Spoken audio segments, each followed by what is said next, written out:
ఓం మహాగణాధిపతే నమ. ఐం సరస్వతే నమ. శివాయ గురువే నమ. జయ గురు దత్తాత్రేయ నమ. యూట్యూబ్ ప్రేక్షకులందరికీ కూడా నమస్కారం అండి. జయ గురు దత్తాత్రేయ నమ. ప్రధానంగా చూసుకుంటే విశ్వవసన సంవత్సరం మే నెల మాసంలో 25వ తారీఖు తర్వాత ఈ యొక్క బుధుడి మార్పు అంతా కూడా వృషభ రాశిలో సంచారం చేయడం వల్ల బుధాదిత్య యోగం అనేది ఉంటుంది. ప్రధానంగా మే నెల 15వ తారీఖు తర్వాత సూర్య భగవానుడి మార్పు అంతా కూడా ఈ యొక్క మేషరాశి నుంచి వృషభ రాశిలో సంచారం చేయడం మరియు బుధాదిత్య యోగంలో అంతా కూడా ఈ యొక్క సూర్య బుధ కలయిక అనేది ఉండడం వల్ల మేషాది ద్వాదశ రాశుల వాళ్ళకి విశ్వవసన సంవత్సరంలో వైశాఖ మాసంలో అంతా కూడా ఎటువంటి ఫలితాలు ఉంటాయి, అఖండమైన రాజయోగాలు అంతా కూడా ఏ రకంగా ఉంటాయని తెలుసుకుందాం. ప్రధానంగా చూసుకుంటే బుధాదిత్య యోగం అనేది ఏంటంటే అఖండమైన శుభ ఫలితాలు ఇచ్చేది, అఖండమైన రాజ ఫలితాలు ఇచ్చేది, రాజయోగాన్ని ఇచ్చేది అని చెప్పడం జరుగుతుంది. ప్రధానంగా చూసుకుంటే బుధాదిత్య యోగం అయితే సూర్యుడు బుధుడు అంతా కూడా మిత్రగ్రహాలు అని చెప్పేసి అంటారు. అఖండమైన ఐశ్వర్య ప్రదాతలుగా, అఖండమైన రాజయోగాలు ధనయోగాలు ఇచ్చే గ్రహాలుగా చెప్పడం జరుగుతుంది. ప్రధానమైన ఉగ్రగ్రహాలుగా చెప్పడం జరుగుతుంది. బుధుడు అంతా కూడా క్రియేటివ్ నాలెడ్జ్కి అంతా కూడా బుధుడు ప్రధానంగా చూసుకుంటే బుద్ధిమంతుడిగా ఉండడానికి, జ్ఞానము, ప్రతి ఒక్క విషయంలో కూడా పాండిత్యం లభించే విధంగా ఉండడానికి కారణమవుతుంది.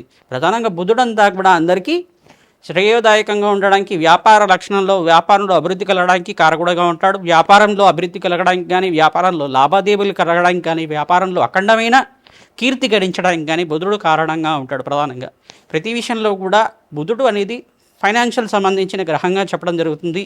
ప్రతి ఒక్క జాతకుల్లో బుధుడు కనుక మంచి స్థానంలో ఉంటే కనుక ధనానికి లోటు లేకుండా, కీర్తి ప్రతిష్టలకు లోటు లేకుండా జీవితం అంతా కూడా ప్రశాంతంగా ఉంటుంది. ఏ గ్రహాలైనా కానీ కొంతమంది చెప్తూ ఉంటారు, ప్రధానంగా చూసుకుంటే బృహస్పతి కానీ శుక్రుడు కానీ ఈ యొక్క లగ్నాన్ని బట్టి మంచి స్థానంలో ఉంటే కనుక అఖండమైన రాజయోగం ఉంటుందని చెప్పేసి. కానీ మేము పరిశోధన చేసిన ప్రకారంగా చూసుకుంటే బుధుడు కనుక ప్రతి ఒక్క జాతకంలో మంచి స్థానంలో, ఈ యొక్క శుభస్థానంలో కానీ కేంద్రాధిపత్యాన్ని లభించి ఉండి ఉచ్చస్థానంలో కానీ ఉండుంటే కనుక వ్యాపారంలో అభివృద్ధి కలగడానికి కానీ, విదేశంలో ఈ యొక్క స్థిరత్వం పొందడానికి కానీ, వ్యాపారంలో మంచి వ్యాపార లక్షణాలు అనేవి ఉండేది కానీ, లీడర్షిప్ క్వాలిటీస్ ఉండేది కానీ, మేనేజ్మెంట్ స్కిల్స్ ఉండేది కానీ ఈ యొక్క బుధుడంతా కూడా అనుగ్రహిస్తుంటారు. లీడర్షిప్ క్వాలిటీస్ అనేది ఉంటాయి అన్నమాట. ప్రతి ఒక్కరికి కూడా ఈ యొక్క దక్షత అని ఉంటుంది. ప్రతి విషయంలో కూడా వాళ్ళకి మాటకి ఎదురు లేకుండా, అంటే వాక్శుద్ధి అనేది ఉంటుంది వాళ్ళకంతా కూడా. వాక్చాతుర్యం కానీ వాక్శుద్ధి కానీ ఉండడం వల్ల మీరు చెప్పిన మాటకంతా కూడా విలువ పెరుగుతూ ఉంటుంది. మీరు చెప్పిన మాటకి ఎదురు చెప్పకుండా అందరూ కూడా మీ చెప్పిన మాటకి వింటూ ఉంటారు. తద్వారా మీకు అంతా కూడా రాజ్యయోగం అనేది ఉంటుంది. ప్రతి ఒక్క విషయంలో కూడా మీకు అనేది మాటకి విలువగా ఉంటుంది. ఈ యొక్క వ్యాపార లక్షణాలకు కానీ, వ్యాపారంలో అభివృద్ధి కలగడానికి కానీ, విద్యా సంస్థల్లో అభివృద్ధి కోసమైనా కానీ, ఉన్నతమైన విద్య కోసమైనా కానీ, మంచి జ్ఞానము అనేది, మంచి పాండిత్యం అనేది కానీ, ప్రతి విషయంలో కూడా పాండిత్యం అనేది ఒక స్కాలర్ లాగా, ఒక ప్రొఫెసర్ లాగా ఉండే విధంగా, ప్రతి విషయంలో కూడా మీకు ఒక నాలెడ్జ్ అనేది ఉండే విధంగా, క్రియేటివ్ నాలెడ్జ్ అనేది కారణమవుతుంది. ప్రధానంగా బుధుడంతా కూడా ప్రధానంగా గణితంలో పాండిత్యం కోసమైనా కానీ ఈ కారకత్వంగా ఉంటుంది.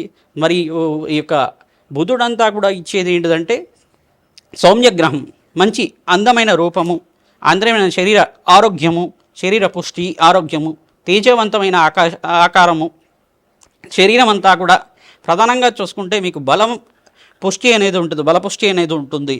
తర్వాత బుధుడంతా కూడా చూసుకుంటే అందమైన శరీరం ఇవ్వడం కానీ, అందమైన ఆకృతి ఇవ్వడం కానీ కారణమవుతుంది. ప్రధానంగా అందంగా ఉంటారు. బుధుడు మంచిగా యొక్కరంగా ఉంటే కనుక మాట అంతా కూడా సరళంగా ఉంటుంది, సౌమ్యంగా ఉంటుంది. మీరు చెప్పే మాట అంతా కూడా అందరికీ ప్రధానంగా శ్రోతలంతా కూడా ఎటువంటి మాటలు చెప్తున్నా కానీ మీరు చెప్తుంటే బాగా మంచిగా ఉంది, ఈయన చెప్తుంటే బాగా సరళంగా చెప్తున్నారు, మంచిగా ఆనందంగా చెప్తున్నారు అని చెప్పేసి వింటూ ఉంటారన్నమాట. ఆహా, ఇంత మంచిగా మాట్లాడుతున్నారు ఈయనంతా కూడా, ఈయన చెప్తే మంచిగా వినాలనిపిస్తుంది అని చెప్పేసి, మంచిగా ఆనందంగా ఉందని చెప్పేసి అనుకుంటూ ఉంటారు. ఈ యొక్క సౌమ్యగ్రహం అనేది ఎటువంటి ఫలితాలు ఇస్తుంది, బుధాదిత్య యోగం వల్ల ఎటువంటి ఫలితాలు వస్తుంది. బుధాదిత్య యోగం వల్ల మేషాది ద్వాదశ రాశుల వాళ్ళకి విశ్వవసన సంవత్సరంలో వైశాఖ మాసంలో మే నెల మాసంలో అంతా కూడా బుధుడి యొక్క మార్పు వలన మేషాది ద్వాదశ రాశుల వాళ్ళకి ఎటువంటి ఫలితాలు వస్తాయి. ప్రధానంగా చూసుకుంటే బుధుడి అనుగ్రహం కోసం అంతా కూడా పెసర్లో దానం చేసుకోవాలని చెప్పేసి ఉంటుంది. బుధుడి అనుగ్రహం కోసం అని చెప్పేసి గోమాత సేవలో ప్రకారంగా బుధుడికి ప్రీతికరంగా పెసర్లంతా కూడా నానబెట్టి బుధవారం రోజున గోమాతకి సమర్పించడం వల్ల, గోమాతకి 11 ప్రదక్షిణాలు కానీ 27 ప్రదక్షిణాలు కానీ ఆచరించడం వల్ల బుధగ్రహ దోష నివారణార్థం జరిగి మీకు మంచి బుద్ధి లభిస్తూ ఉంటుంది, సద్బుద్ధి లభిస్తూ ఉంటుంది. తద్వారా అంతా కూడా వ్యాపారంలో అభివృద్ధి కారణమవుతుంది, మంచి ఉద్యోగంలో అభివృద్ధి, ప్రమోషన్స్ రావడానికి ఆస్కారం ఉంటుంది, ఫైనాన్షియల్గా మీరంతా కూడా సెటిల్మెంట్ అవడానికి ఆస్కారం ఉంటుంది, ధన ఆదాయాలు పెరగడానికి ఆస్కారం ఉంటుంది. కావున రాజయోగానికి కారణమవుతాడు.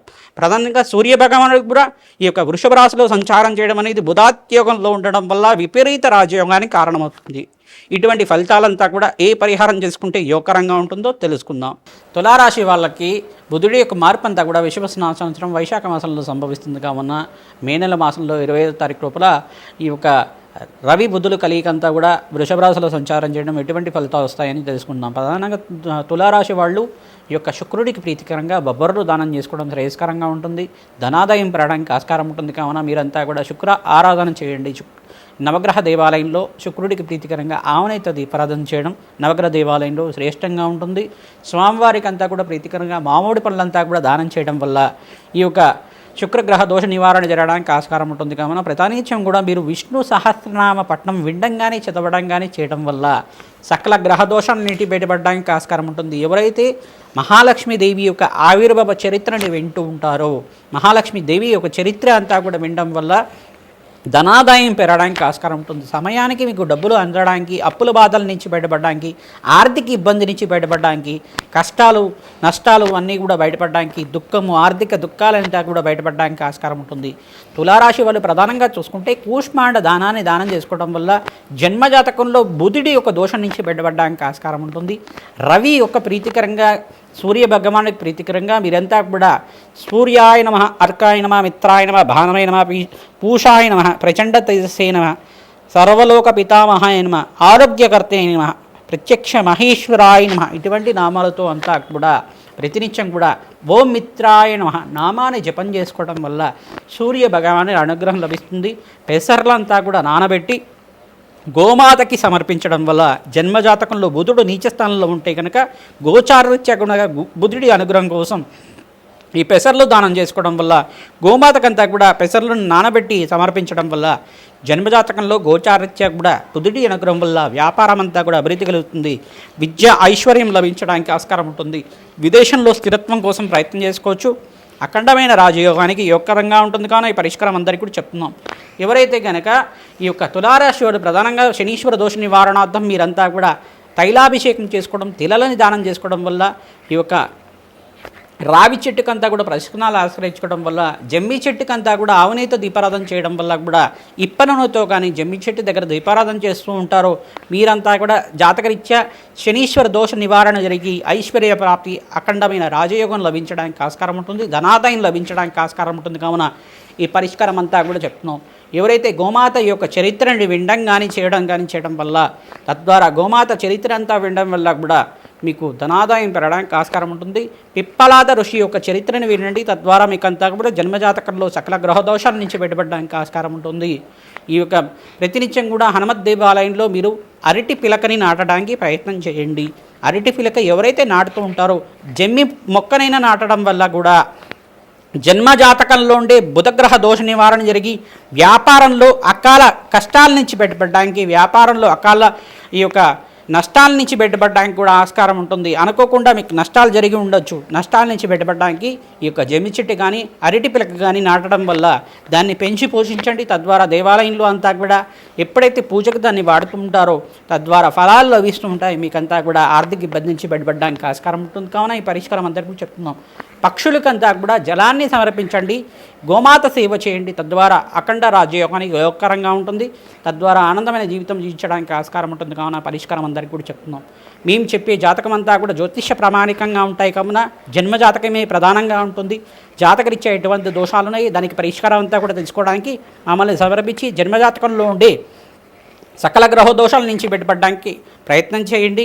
ఈ యొక్క రాధశ్యామల యాగాన్ని చేసుకోవడం వల్ల రాజయోగం అంతా కూడా లభిస్తుంది, మంచి పదివేలు లభిస్తూ ఉంటాయి. కావున ఎవరైతే సినీ రంగంలో ప్రవేశం చేసుకుని మంచి అవకాశాల కోసం ప్రయత్నం చేసుకుంటున్నారో, సినీ రంగంలో ఉండే మంచి అవకాశాలంతా కూడా లభించడానికి నిత్యమంతా కూడా రాధశ్యామల హోమాది కార్యక్రమాలు, అభిషేకాది కార్యక్రమాలు చేసుకోవడం వల్ల, కూష్మాండ దానము, బొబ్బర్లకు ప్రీతికరంగా బొబ్బర్లంతా కూడా శుక్రుడికి ప్రీతికరంగా బొబ్బర్లు దానం చేసుకోవడం వల్ల శుక్రుడంతా కూడా ఈ యొక్క కళాత్మకమైన జీవితానికి కారణమవుతాడు కావున కళారంగానికి అధిష్టాన దేవతగా ఉంటారు కావున ఈ యొక్క వారాహి హోమాల్లో కానీ రాజశ్యామల హోమంలో కానీ పాల్గొనడం వల్ల సర్వగ్రహదోష నివారణ జరిగి మీకు అఖండమైన రాజయోగం లభించడానికి, అఖండ అష్టైశ్వర ప్రాప్తి కలగడానికి, ధనాదాయం కలగడానికి ఆస్కారం ఉంటుంది.